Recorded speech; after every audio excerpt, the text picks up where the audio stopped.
The Scottish Labour Party exposed Nicola Sturgeon's election cover-up, and we talk about the SNP's desperate campaign promises.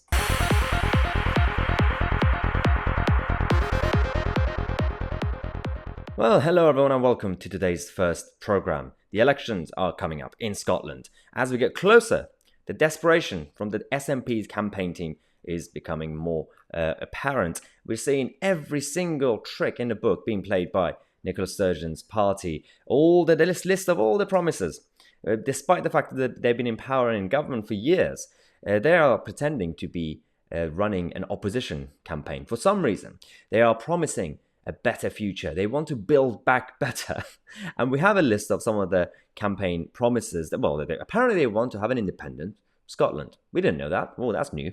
They also want to just overspend when it comes to the NHS, 20%.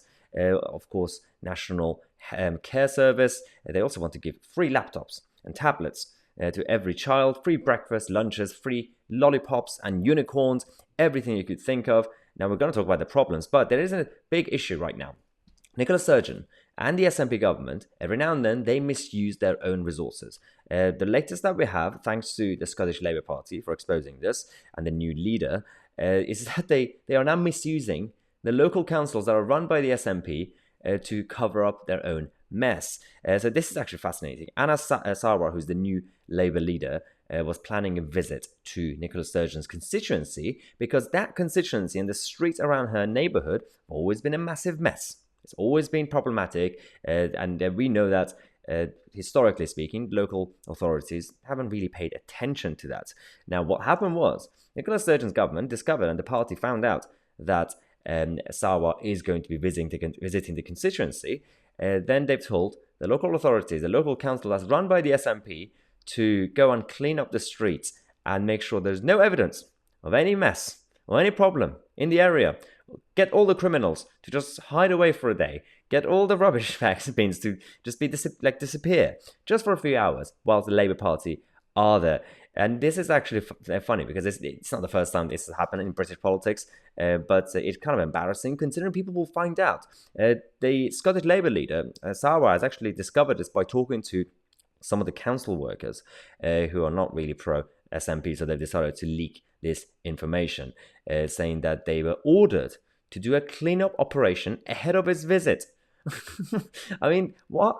Even the Telegraph themselves photographed 3 bin lorries and street cleaners that turned up shortly before Sarwar's election stop. And this is bad. This is just poor politics. I mean, it doesn't really change anything anyway. This is not really something that could somehow help Nicola Sturgeon.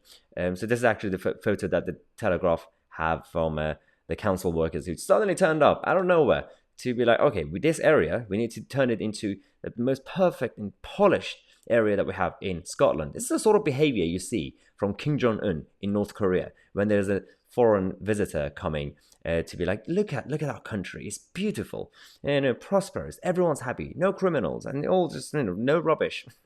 This is a really, really poor politics we are seeing from the SNP because they're getting desperate. And we know they're getting desperate. We're seeing all the promises. For example, what they want to do, they want to give free music lessons to students. £18 million needed. Somehow, according to John Swinney, this is coming from the existing government budget. Sure, considering that the tax receipts in Scotland is going down because the economy is not doing well and because of high spending by the Scottish government, considering they want to raise and increase the spending in general, that means they're going to have to increase taxes and make some cuts somewhere else and borrow more money and beg Boris Johnson's government to give them money. This is not coming from the existing budget. This is a massive lie. You have to get it from somewhere else and replace it. But it continues. They also want to somehow abolish dentistry charges. This is not going to be cheap. None of these election pledges are cheap. And again, this is not an opposition party. They are already in government. They've been in power for years. Somehow they are coming up with these plans to be like, well, when we get into power, we're going to give you all these free things. I mean, when it comes from someone like Jeremy Corbyn, when he was Labour leader, that makes sense because, he wasn't in power. He was just promising free unicorns for everyone. but not when you are already First Minister. Continues. There's another idiotic policies to introduce a 4-day working week. Again, is this really the best idea for Scotland? We know that we need productivity to go up in Scotland. We need tax receipts, tax revenue to go up.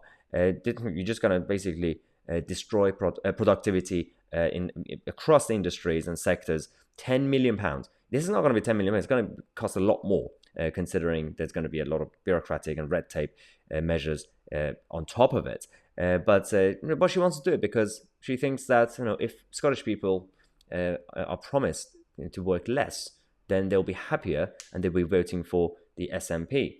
I mean, some might, but this is not good for the future of the country. We know that the experts have now warned that Scotland will face either tax rises or spending cuts, or again, much worse in terms of the future long-term debt to do this 4-day week project, free dentists, billions more money for the NHS, and also the new independence referendum, the second one.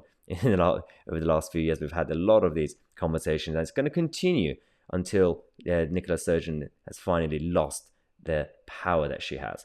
At this point, we know that their desperation is because Alex Salmond's new party, Alba, is gaining support, not greatly, but they are doing some stuff across Scotland in terms of some of the candidates that they have. It's not really about this election in general. The Labour Party are trying to come back up with their new leader. The Scottish Tories, absolutely no hope at this point. They're not going to win the election, but they could cause some damage. All these opposition parties will probably, at the end, split the opposition vote. But there is a way to make sure that Nicola Sturgeon loses her majority, and that could actually happen because, again, she's coming out with more nonsense and more empty promises despite 14 years of power. Child poverty somehow is gonna go away if Nicola Sturgeon wins this upcoming election. Until now, it wasn't a priority, and somehow, if she wins, child poverty will go away. Also, don't get me started on child poverty as a concept because it really depends how you define it. Are you talking about absolute or relative? Because with relative poverty, then these politicians always play with the numbers and they lie. And there are certain people who are on over £25,000 salaries, overall income, they could be identified as being in relative poverty. That makes no sense. So this is just absolute nonsensical arguments that they have. But they know that sometimes lying and empty promises work short term in elections. But this is not going to help long term when people remember these broken pledges. So the most important part for this campaign is to have the second referendum. I don't know why, but Nicola Sturgeon thinks that this is the best time to do this, despite what's been happening since 2020, despite all these lockdown measures, and despite the fact that because of lockdown, we're going to go through a financial crisis across the kingdom and the Western world in general. She thinks that priority right now should be to have a referendum, and she says that if she gets a majority, to be fair, at least she has said majority, not just win some sort of good minority government. That she says that Boris Johnson cannot justify any refusal of a referendum. Not sure that's how it works. You need to have a proper mandate, and you need to have an actual logical explanation when you play around with constitutional matters. But I just wanted to expose this weird and the kind of scandal that we had with the cover-up of the mess in her own constituency. It might not seem like it's a big story, but it does matter because they are taking advantage and misusing the local authority resources for party political matters. And this is not setting a good precedent when it comes to Scottish politics and politics in general.